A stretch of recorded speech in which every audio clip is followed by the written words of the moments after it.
Hello. Hello and welcome. It is 10 o'clock. We will be starting our webinar today on the dot. Hoping everybody can hear me well. So let's get started. Today we'll be hearing about preparing for the upcoming Corporate Sustainability Reporting Directive, or CSRD, with special attention to the European Sustainability Reporting Standard E5 on the circular economy. My name is Camila Visconti. I'm a consultant at Circle, based in Amsterdam. I'll be your host for today on behalf of the Coalition of Circular Accounting, which I will properly introduce to you in just a moment. Before we get started, let me mention some important housekeeping to keep us running smoothly. This webinar is scheduled to last 1 hour, starting from now. Yes, the session will be recorded and shared via email to registered participants. Please use the Q&A chat for any and all questions throughout today's presentation. Someone in our team will be monitoring the chat and extracting some of the most relevant questions to ask our panelists later on. If your question does not get answered today, please feel free to email it to us. So moving on to our agenda. Thank you. I'll be giving you a brief introduction to the Coalition on Circular Accounting, I will be referring to as the CCA, and the scope of the work that we've done here before I hand over the floor to my colleague Jaco, who will be walking us through an introduction to the CSRD. Following Jaco, we'll be hearing from Basilea, the ESG manager at Hempel, which has been our case study for the past few months on the CSRD topic. After an introduction from Hempel, we'll dive into the panel discussion with representatives from InvestNL, Deloitte, the Dutch Royal Institute of Chartered Accountants, also known as NBA, Hempel, and Circle Economy. So then moving on to our introduction, setting the scene. Next slide, please. Thank you. So the project that we have has been conducted by the Coalition of Circular Accounting. The CCA was funded by NBA along with Circle Economy, shortened on the slide, as you can see, CE, and we are supported by InvestNL. The goal of the coalition is to investigate reporting and valuation challenges that hinder the transition to the circular economy, and of course, propose solutions to overcome them. The coalition uses real-life business cases to identify specific challenges and present tangible solutions. The group is referred to as a community of practice, essentially where experts come together in a pre-competitive setting with the same goal in mind, to advance knowledge and overcome institutional challenges that help us arrive at a more circular society. On the next slide, you'll see our list of partners, some of which you'll be hearing from today in our panel discussion. So thank you, partners, for your expert knowledge and, of course, the fantastic collaboration. Finally, the output of this particular case that we'll be discussing today is in the form of a white paper, which we have officially launched today. You can access the white paper through the QR code. Otherwise, we will be sending a link in the follow-up email at the end of today's webinar. So I will now hand the floor over to Jaco, our business solutions lead at Circle Economy, to walk us through the CSRD and specifically the ESRS E5, which is a mouthful of letters, but hopefully, Jaco, you can give us some clarity. Yeah, I will do that. I will try to limit the amount of acronyms today because there's a lot of those, but I will do a quick walkthrough of the CSRD, or the Corporate Sustainability Reporting Directive. I'm assuming most people on the call today will have quite a bit of knowledge about it already, or at least some of the basics. But just to make absolutely sure that everybody gets everything we're saying today, I'll do a very quick walkthrough of what the paper is about. Maybe first introduce myself real quick. So I'm Jaco Straat. I also work with Circle Economy, and my role is to oversee our B2B activities. So the way we as a foundation support businesses. And this is a big part of it these days. First on the CSRD, the new bit of legislation that's coming out of Brussels.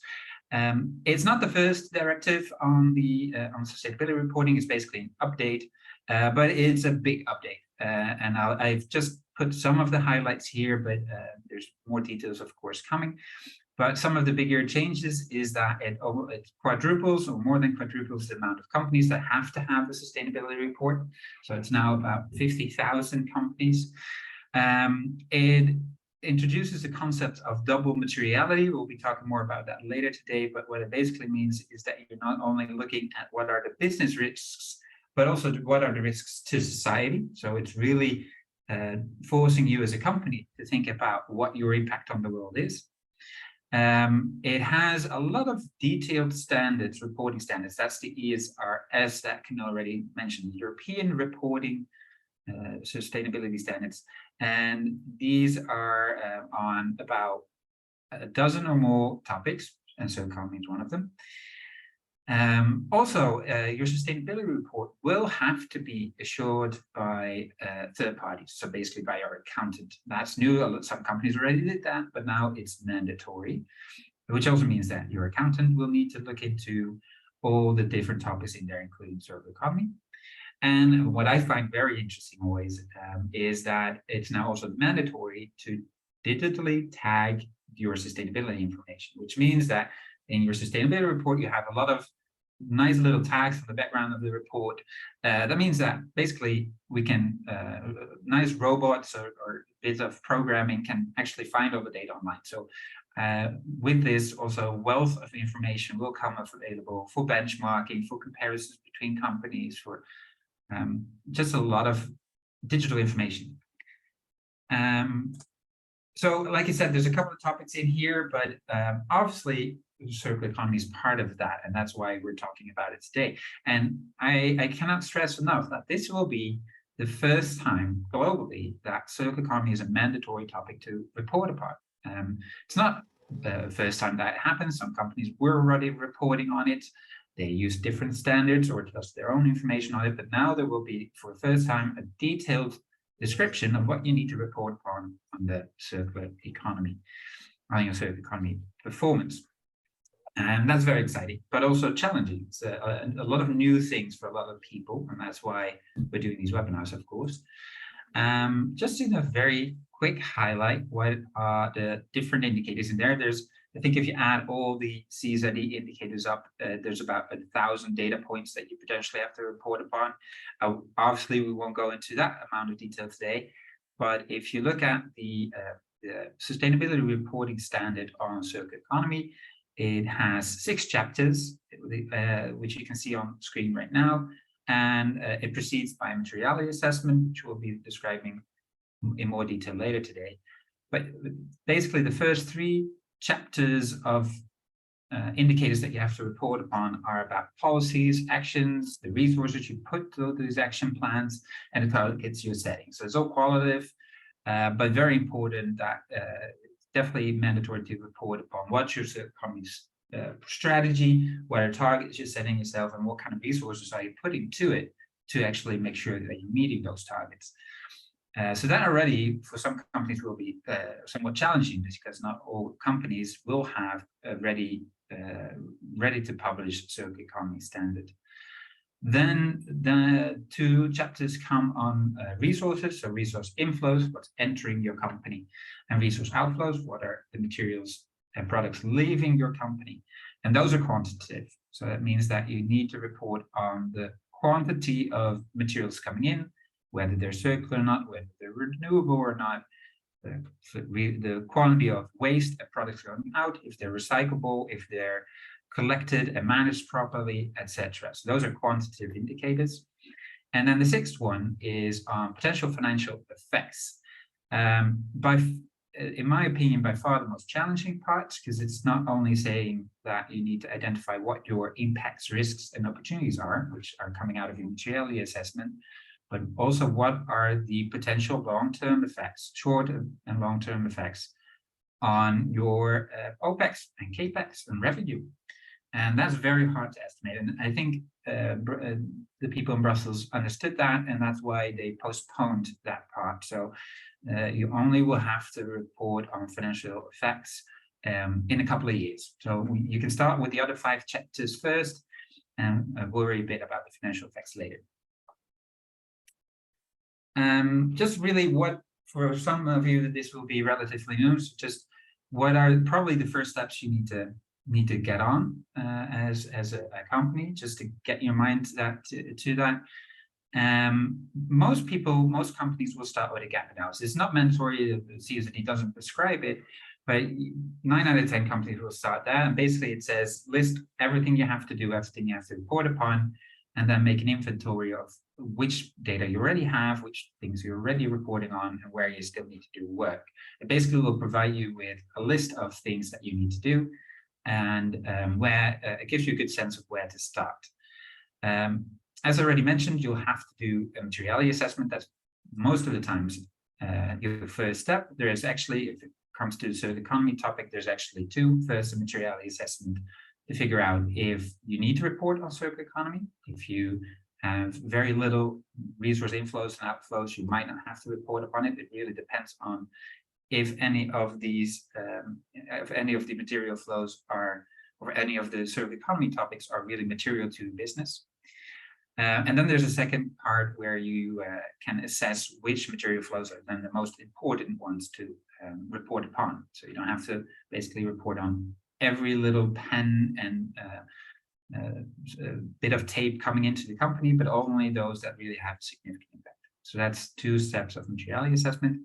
And then, of course, the very first step would be to get the data that you need to report upon, set up a data infrastructure. And that's quite important because I have a bit of a timeline here, which I found online, and it already shows that 2023 will be the moment that the CSRD will come into force.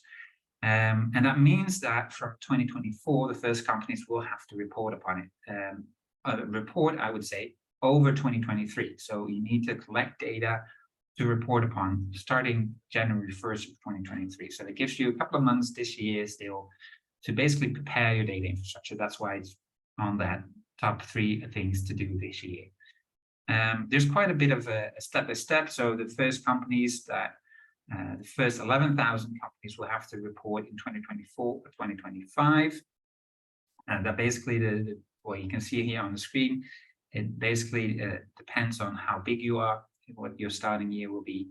Then from 2026, it will also go towards the SMEs. They'll have a less stringent standard to report upon than the one we'll be discussing today.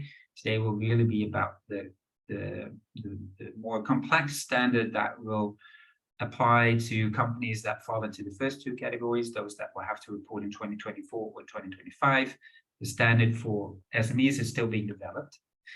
And then from 2028, it also will apply to non-EU companies that have a significant turnover in the EU. So it's not just EU companies. It will be at the very start, but at some point also internationally, larger companies will have to, with a turnover in the EU, will have to start reporting on it. Just to give you a bit of a flavor, at Circular Economy, we've been helping companies set up circular economy strategies and assessing their performance for quite a while now. And we kind of always have this kind of similar 8-step approach to it. Of course, these are tailored to every individual business, and you will definitely have to tailor to your business as well. But just to give you kind of an overview of all the things you need to do, it's quite a few steps that you need to do, from a very, like I said, the start being the materiality assessment, to selecting the indicators, defining policies, developing action plans, etc. What we'll be focusing on today, because those 8 steps are a bit too much for one webinar, and also not all that relevant if you're still figuring out your first steps. So we'll start with the first 2 steps in here, and those are also the focus of the white paper that Camilla already mentioned, where we really try to focus, okay, what is required in these first 2 steps, but definitely also what can you get out of those first 2 steps? What are the benefits, or what are the best practices in doing those first 2 steps? If you can't wait until the end of the webinar, I've reposted the link here, or the QR code. But we'll be discussing this more in the panel. The outcomes of the white paper will be discussed in the panel, of course, as well. So you can also wait on that. I think that was all for my quick intro in the CSRD. I know there's a huge amount of details left unanswered. I definitely will try and answer some of the Q&A questions coming in if need be on the technical parts. But let's get into the more the new parts. And I think, Camilla, that means back to you. Thank you, Jaco. Thank you so much. I'm going to hand it over now to Basilea, Hempel's ESG strategy manager, who will give us a bit of background on Hempel and also why they're here. Sure, thank you, Camilla, and thank you, Jaco, for a great introduction to CSRD. And thank you, everybody, for being here today. As Camilla said, I would like to do a brief introduction to Hempel, who we are, a bit of a background information about the sector we operate and where we come from. Also, how we perceive sustainability, the preparations we have done, and last but not least, our collaboration with CCA so far. So let's start.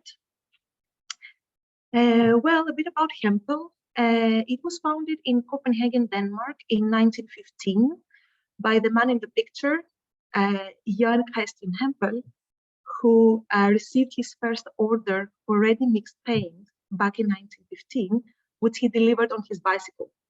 And right now, and actually 2 days ago, we celebrated 108 years of successfully operating.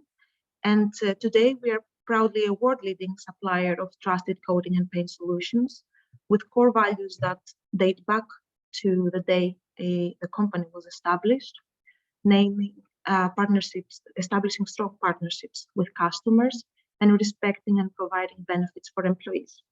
Next slide, please. We are owned by the Hempel Foundation, which supports social, humanitarian, scientific, and cultural causes already. Namely, the foundation works for education for children, preserving biodiversity, and investing in science. With regards to the latter, the foundation invests in research and development regarding sustainable coating solutions in collaboration with the Technical University of Denmark. Next slide, please. Across the globe, Hempel's paints and coatings can be found in almost every country in the world. So some numbers about Hempel: we own 8 brands globally, 26 factories, which span all over the world, as you can see from the pink dots on the map. We employ more than 7,500 people. We have 17 R&D centers, again, spread it globally, 359 stores, and we serve more than 250,000 customers worldwide. Next slide, please. So a bit about our customers and the sectors they operate. They are most divided into 4 segments, as you can see here. So we have the decorative business. Through our decorative business, our paints beautify walls and buildings and improve aesthetics for our clients. In the marine segments, our products protect assets such as ships and yachts, help minimize maintenance costs and increase energy efficiency. And moving on to our energy and infrastructure segments, where our products protect assets and infrastructure, as seen in the pictures, like wind turbines and bridges. Moving on to our brands in the next slide. So Hempel has grown rapidly through acquisitions of many great companies globally, such as Newgard in the US, Crown Paints in the UK, JW Jost and Dolphy Germany, and Renault in France. We also have acquired Schepman in the Netherlands, which is not shown in the slide. And in 2021, we welcomed Vatil in Australia and Foreign Wool in the UK. So we have presence all over the world through our brands as well. Moving on to a little bit about our customers, we are trusted by some of the world's greatest brands. Among others, there are some that you can see here in the slide. We serve from large tanker companies, shipping companies, supply chain, to wind turbine manufacturers and manufacturers of rail transport markets. So that was an introduction about the company, the sectors we operate, the customers we serve. And moving on to the next slide, I would like to talk a little bit about our strategy. Yes, and how it entails sustainability as a very core part of it. So 2.5 years ago, we launched our double impact strategy, as you can see, which is all about enhancing positive impact that we have for our employees, our customers, owners, and stakeholders in general. Our purpose is to shape a brighter future with sustainable coding solutions. This drives everything that we do. Here you can see the 4 pillars of the strategy, namely being a segment leader in all the 4 segments presented before for our customers, being a trusted partner for them, provide scalable operations to be more effective in our business, and last but not least, being a sustainability leader. We firmly believe that in order to win in the 4 segments that presented before, where our customers operate, we must become a sustainability leader by developing sustainable coding solutions that help our clients deliver also on their agenda. So looking also on the downstream, but also, of course, being very cautious about the upstream of our operations. We should also lead by example, becoming carbon neutral in our own operations, introducing a comprehensive approach to circularity, and eliminating, for example, waste to landfill. So on that note, and moving on to my last slide, on that note, I would also like to talk a little bit about our collaboration with Coalition Circular Accounting, what led us join the coalition, and what are our main considerations and concerns for the future that we aimed to discuss with the CCA. So first of all, the introduction of mandatory sustainability reporting as introduced by CSRD, and specifically the circularity reporting as introduced by ESRS E5. They are new for our organization as they are new for many other companies presented before by Jaco that are headquartered or operating in the EU. Of course, we are a company that have already started preparing for the CSRD when it comes with the data gap analysis and materiality assessment. All of these things are things that are being worked on and discussed in the organization. However, there is a tricky part when it comes to the circularity reporting. There is a lack of discussion and guidance when it comes to its application on the paint and coating sector. There is in general a wider discussion and guidelines when it comes to the chemical sector. However, the paint industry, the paint and coatings industry is unique in its characteristics. And those guidelines are not very helpful for us. And that is why we would like to explore more, to understand more, and collaborating with CCA on the circularity part, of course. The fact that CSRD is introducing this through mandatory legislation was, of course, seen as an opportunity for us to demonstrate leadership in this area. We wouldn't wish that utilizing ESRS E5 that relates to circularity as a compliance exercise only. On the contrary, we wish to utilize it as a business opportunity for us to understand how the upcoming legislation can help us shape our sustainability strategy, specifically relating to the circularity reporting. This means understanding the lead and lagging measures for us, where we are already leaders and what we can do better. We see materiality and target setting as very important factors for driving our sustainability strategy.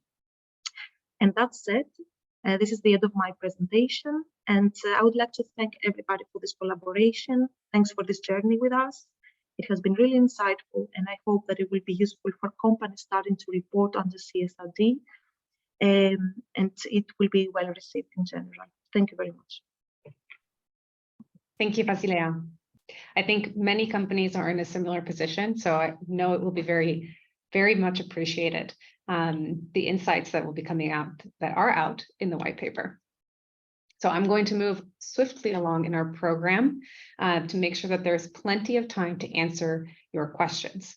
So I'd like to invite our panelists to the screen to discuss the white paper, Leveraging Corporate Sustainability Reporting for Circular Transformation.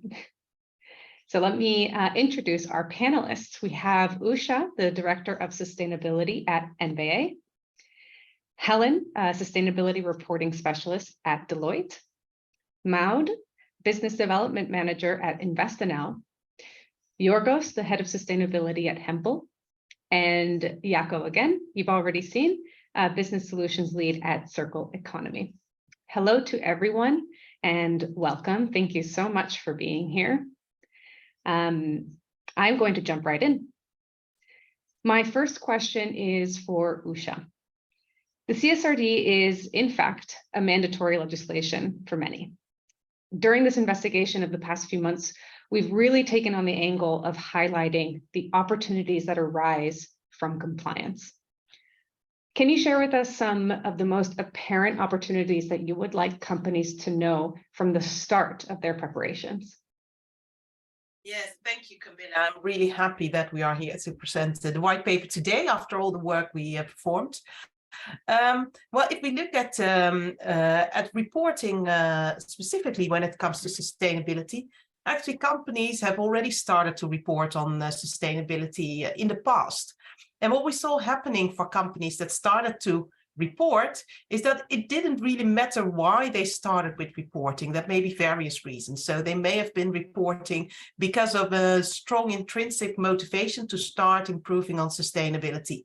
But others would just like to receive a very good rating at the Dow Jones Sustainability Index, so that investors with a sustainability focus would also invest in the company, or because one of the shareholders or a bank requested it from them. So there were various reasons for companies to start. But what you did see is that once you get more insight into your sustainability impacts, this information can be used for your company in a very strategic way. So what does it mean if you get more insight? It means that CSRD will help you understand your impacts better. And this means that it also gives you the opportunity to really strategically think about the best way to operate and to improve your impacts where you can have the most value. The other insight that CSRD will give you is insight into the financial effects of sustainability reporting, of sustainability matters, sorry, and how this can actually influence your financial stability in the future. And this is also one where the CSRD gives you the opportunity to really focus strategically on those areas where you can have, where you can improve and start taking action in a way that will really help you to continue in the future. Thank you, Usha.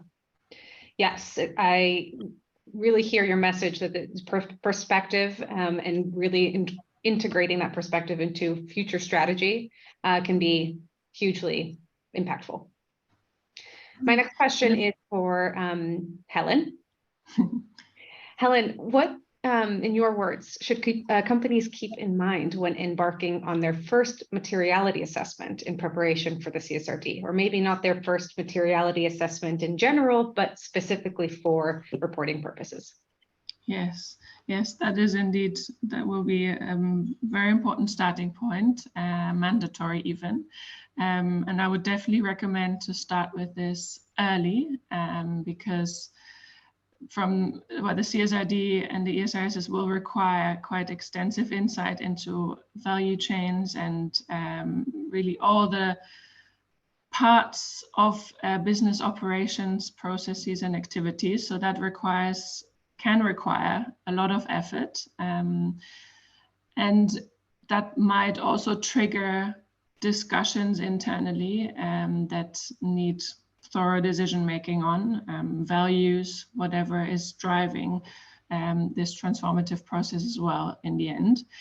I would also recommend to really involve different departments and create a community within the company, because following from the double materiality assessment, you will also have to set KPIs, targets, and if you involve people early on, they will be able to understand the purpose of it all and the story and really commit to those goals and be topic owners.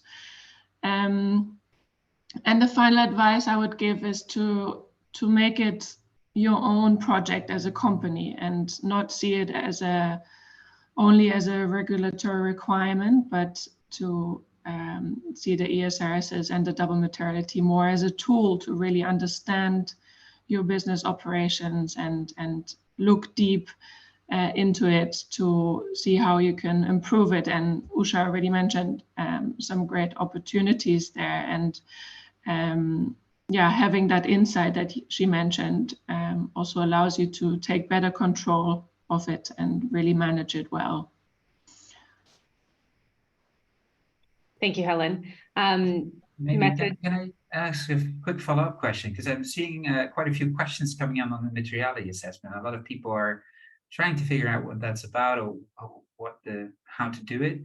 So for instance, Helen, once somebody's asking on double materiality or yeah, what the result should be of the materiality assessment, what is the implication for the rest of the reporting? So maybe if you can help them answer that a little bit.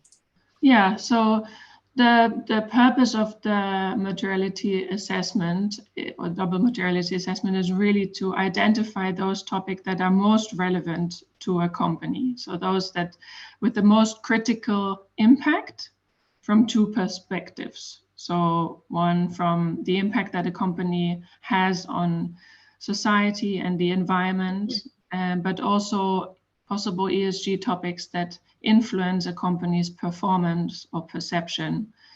That can be, yeah, the amount of energy use that is not managed well, that results in perception risks or anything. And by identifying those most relevant topics, you can really bring focus into your strategy. But also, if you look into the standards, you are required to report quite extensively, really from actions, policy targets. So you really have to set a whole program around the identified topics. So limiting it also just means that the reporting is manageable. Having said that, that doesn't mean that you shouldn't look at all those potential topics, because having them mapped out is just very relevant.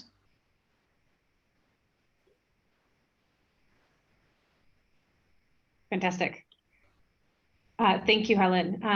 I'm going to take this opportunity to bridge and talk a little bit more about, Helen, what you mentioned on really engaging the entire company and working with different stakeholders, and that element of collaboration when it comes to the materiality assessment, but also actually reporting on the CSRD. So Maud, this question is for you. Could you further explain or maybe give an example of why stakeholder engagement is so critical in this CSRD reporting process? Yes, definitely. Thank you so much, and great to be here. Yeah, so I think instead of that it's only a critical element of the CSRD process, it's really the CSRD provides the opportunity to really create this strengthening your stakeholder engagement. And eventually you want to and need to understand how your business is impacting people, and also how people around you or organizations around you or things around you impact your business. So involving these people in deciding on what topics are material is one crucial element. So therefore stakeholder engagement is necessary, and that's really the strategic point of view. Also gaining or gathering the data is essential. So having people in your network and your stakeholders be willing to share that data with you is of course crucial, and then building trust, building a good relationship helps with that.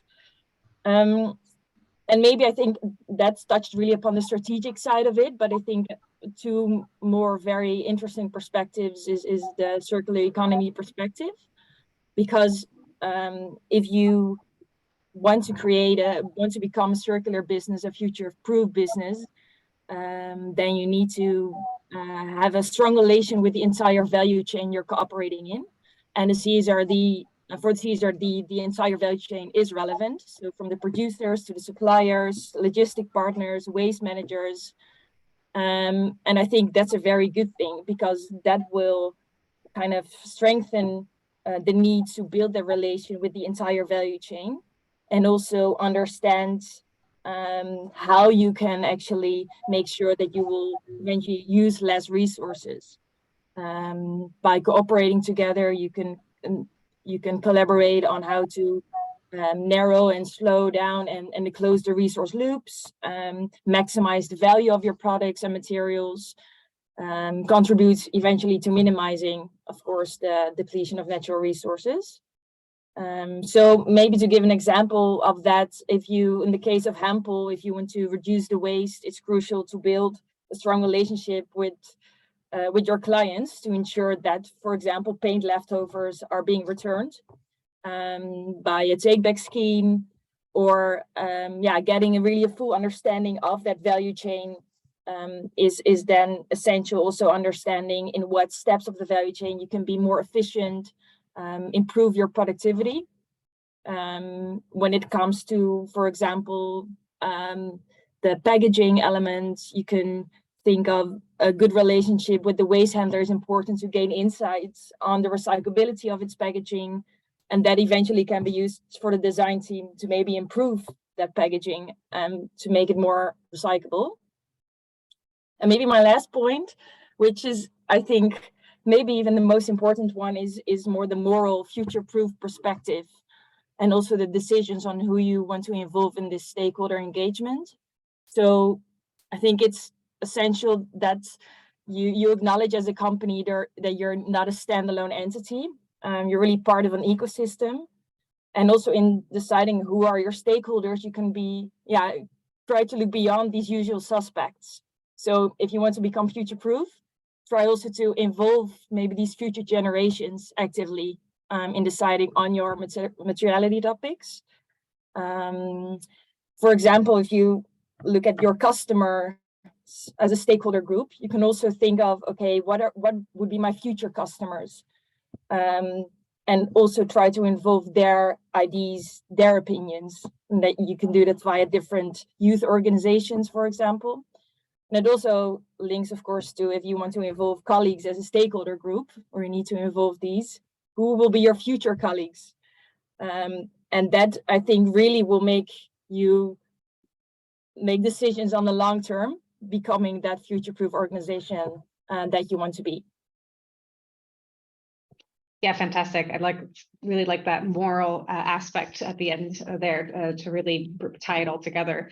But of course, hearing you and hearing Helen and Usha, there are, of course, a lot of elements to keep in mind here when, let's say, embarking on this journey as a company. So one of the questions that we received in the Q&A, a little bit more on the practical side, which I think still touches on that sense of collaboration internally, but also externally. This is also a question open to all panelists, but should companies approach sustainability due diligence and the double materiality assessment in parallel, or is there a preferred order that you think would be most valuable? Feel free to jump in, anyone. Yeah, I think you would need to pick it up from the get-go, due diligence, because you have to assess your entire value chain and take a responsibility for your activities throughout the value chain, directly and indirectly, so that applying the principle of due diligence there is fundamental.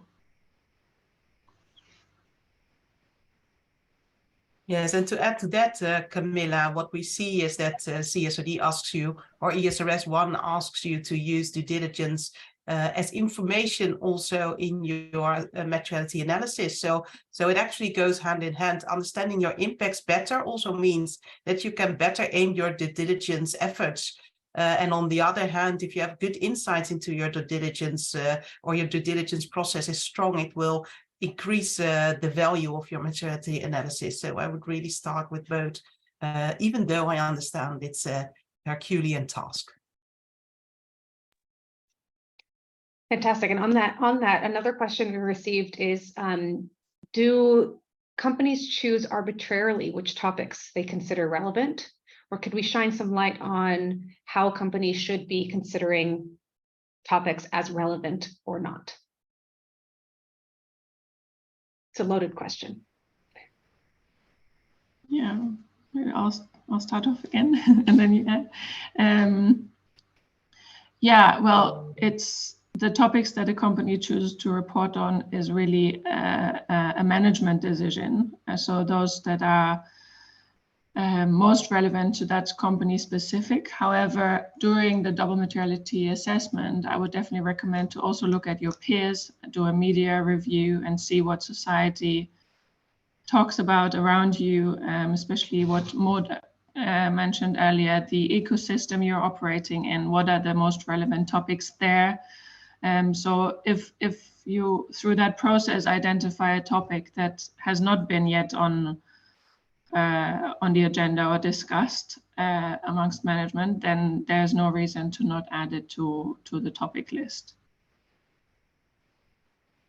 But in the end, it's very much the responsibility of management. And remember, oh, sorry, Maud, go ahead.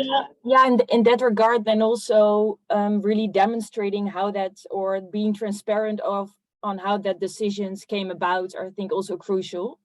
So how did you take into account the ideas and the values of your different stakeholder groups you're also influencing, and being transparent in that process, so that also that can be checked. Was it integer? Yeah, were the right decisions to be made is, I think, also very important. Yeah, exactly. And while the Commission is now proposing to not make it mandatory anymore for companies to provide reasoning on why a topic has been chosen or why a topic has not been added, it's still other stakeholders will read your report, and if there's a topic that is very evidently material to that sector is not included, then there will be discussion. Yeah. And maybe to add to that, because I think that even though it's a management decision which topic to report upon, there is a certain process that is prescribed to be implemented, and your accountant will be checking. And there's some accountants here in the call, so please correct me if I'm wrong, but your accountant will be checking if you did some of the diligence, that if you did the right steps. So it's not just that you can have a meeting internally and then just decide, okay, we're going to do this. You do need to take some steps, and you will be checked if you took the right steps. And there's also some guidance to what kind of criteria you should be using in that process. I think mandatory ones are whether it's if a certain impact can be reversed, or what the scale is of that impact. But what I also like, a part of our work as a coalition, is that we identify a few more criteria that we think are crucial to look, and we kind of had a good acronym for it, FIP impacts. So impacts that you should also look into future impacts, indirect impacts, potential impacts, so those that haven't materialized yet, and positive impacts, because those are also often overlooked. So if just look up in the white paper FIP and you'll find it.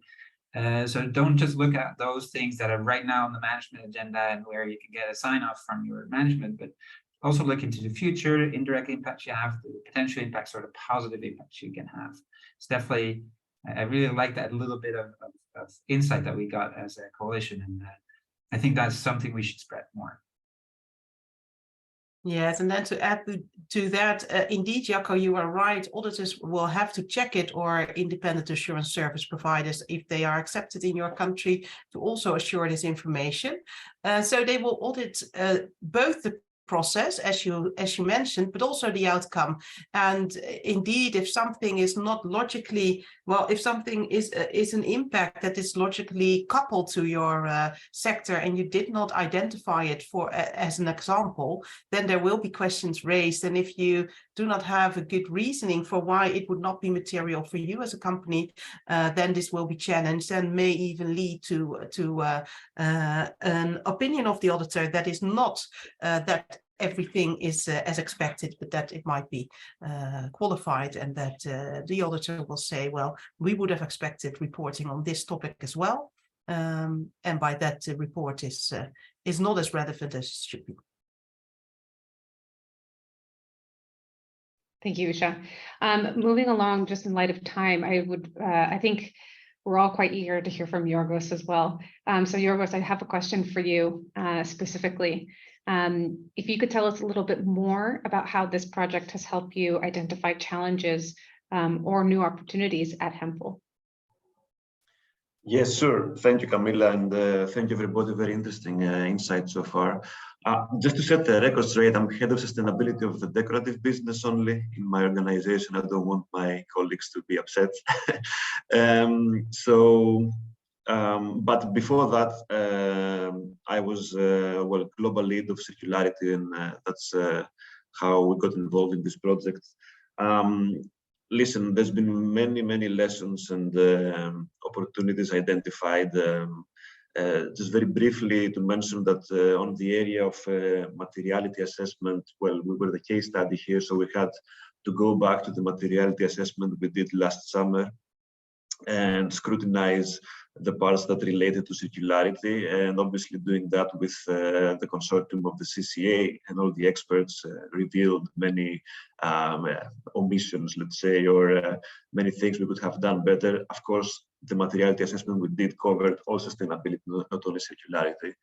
But just to give an example that relates to the discussion we just had a couple of minutes ago, the inclusion, being comprehensive about the stakeholders one includes in this process is crucial, I would say, for the reasons mentioned before. So suppliers, customers, even regulators, experts in environmental science, if necessary, and so on. And sometimes even competitors, right, directly or indirectly. So these are very important. This is very important because you can omit issues that others deem important. And then if everybody has to be transparent and report, and you omit something important that others have included, then you have a problem, right? People can call you up on that. So that was one lesson. And we identified some areas that we can improve there. The second one has to do with data, of course. We spotted areas where we didn't have enough data, or even areas we didn't even think of collecting data. Just to give you one simple example, we consider ourselves to be quite advanced when it comes to waste, especially from our operations. And we have been looking into the waste of our customers recently, giving a lot of focus on that. But we never thought about really paying too much attention on the waste of our suppliers. We do have questions about the waste management practices in our supplier surveys, but we don't have data on our suppliers' waste.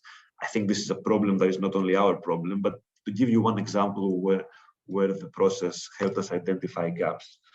And of course, I want to close by discussing the opportunities in the more general transformation journey that a company needs to go through when they are applying circularity.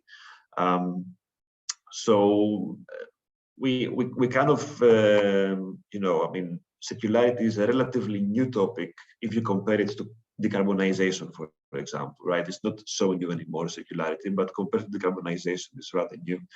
And sometimes the two are compared, but they're actually quite different topics. Circularity is actually about changing the mentality under which the company operates, while decarbonization many times can be applied as a project within the company. Circularity has to imply a transformation there. And there is a question of how do you convince this to happen on a governance level, make changes in many levels in the organization. And honestly, I think the CSRD and this project was the opportunity we were looking for to trigger the discussion. Use what we say also in the white paper, the carrot and the stick approach. The stick being legislation is coming up and everybody understands the importance of reporting, so that's convenient. The carrot is all the discussion around materiality and the opportunities it brings for the organization. So that's it in a nutshell from my side. Thank you, Yorgos, and that's really insightful. Fantastic nutshell. Thank you. My next question is for Jaco. So based on everything that we've heard so far, it seems to me that businesses have quite a workload ahead of them, it seems. So my question to you is, do you think there's still enough time to prepare, especially if we want to move away from the box ticking exercise, or let's say more the stick, and really capture the opportunities that we've discussed and the carrot, the essence of the carrot? Yeah, that's a good question. I'll admit that my answer sometimes depends on my mood of the day. Some days I really think everybody should already have started yesterday, because there's so many steps that people have to take. And other days I think, well, we're still in 2022. It starts next year, and so some companies even a year behind. So there's still some time. I think it depends a bit on the company and the size of the company, and to what degree circular economy is really impacting the business. So it definitely can be quite a bit of work coming, and it shouldn't be underestimated. I definitely agree on that. At the same time, we should be realistic. Some companies already are on the way, so those already have a head start, and others can learn from that head start. So definitely, I think it was already mentioned a couple of times, try and see what your peers are doing, and if you can learn from that. Also, I think everybody's struggling. The CSRD is quite ambitious, not just on the circular economy front, but across the board. So economy is new for a lot of people. It's also going to be new for a lot of the accountants out there. So the first years will be, we'll see a lot of learning in the first few years, and I doubt a lot of companies will get it absolutely right the first year. And I think there will be some leniency, as long as you can see as that the company has really done the best of their efforts, they've taken the right steps, and they might not be there yet, but then I think most of the times it will be fine. So just make sure you do the effort and do your homework as best as you can. And then if you don't get it all right the first year, I don't think that's too big of a problem. It's just where we're all at right now as a sector.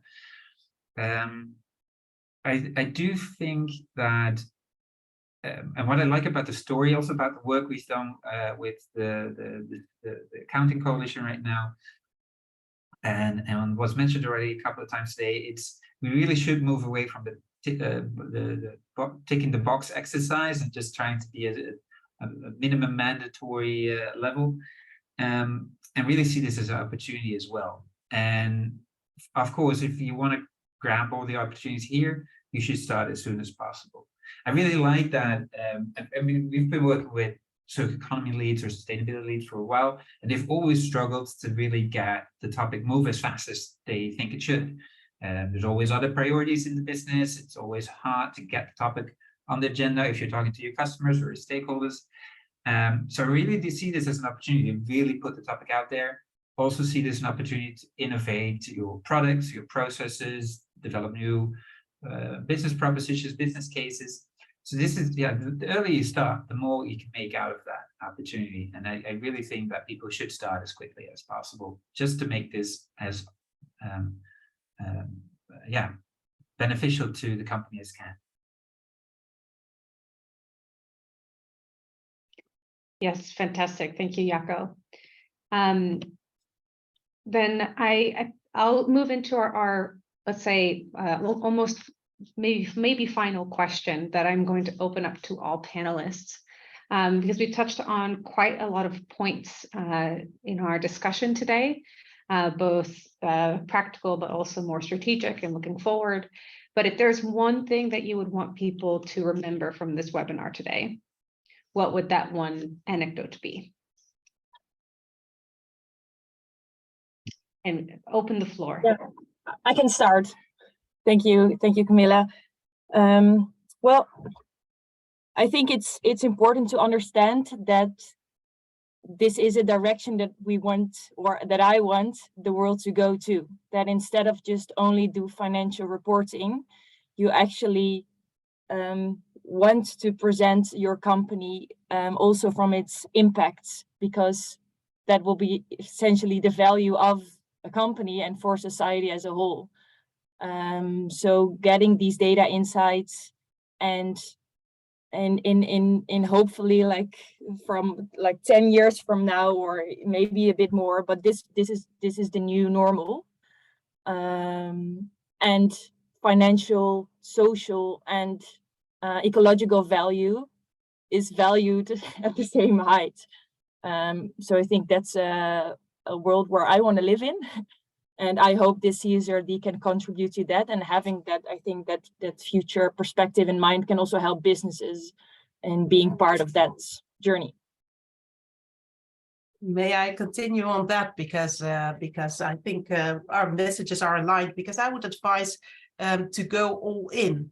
And this sounds big. It doesn't have to be that big as you might imagine. But what Maud is actually saying, and I strongly believe that, is that we have been steering blind. We have only been steering on financial numbers, and we did not take our non-financial impacts into account.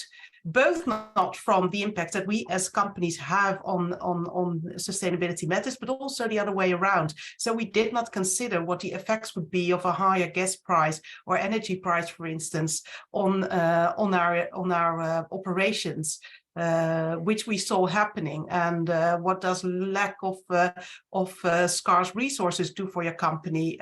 These are all important things to consider as well. And if you do not include those in your management information, management decisions, you are steering blind. So use CSRD as a strategic management tool to get the information you need to take really informed decisions and be transparent about those. Here. If I can go on after Usha, I think the one point from this whole process, actually from the beginning, is stakeholder participation. I would say it's hugely underestimated. And to give you an example, I can admit that my initial perception on how to do materiality assessment was more scientific. Let's say identify the scientifically sound environmental impacts that a product could have or a company could have, right?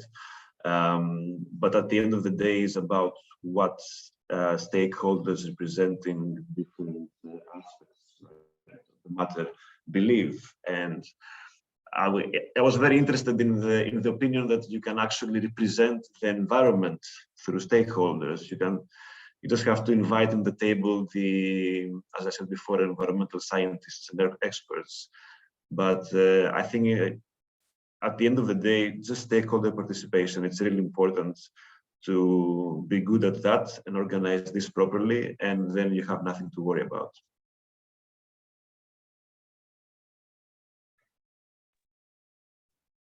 We have time for one more insight if anybody wants to jump in.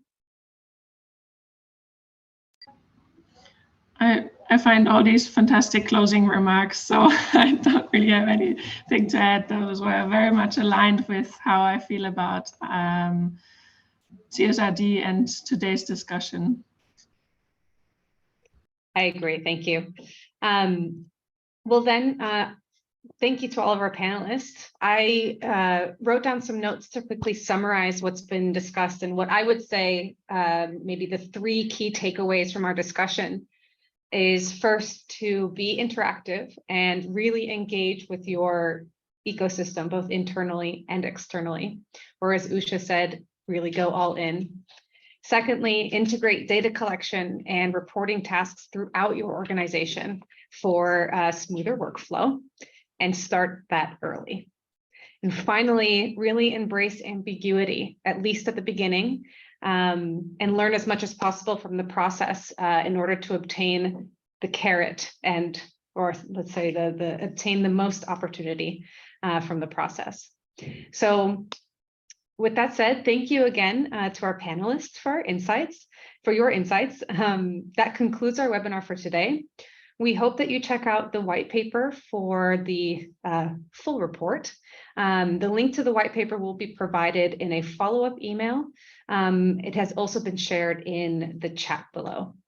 Thank you to our audience, and of course, also to our behind-the-scenes colleagues who have been helping run this webinar very smoothly. And I wish everybody a wonderful rest of your day. Thank you.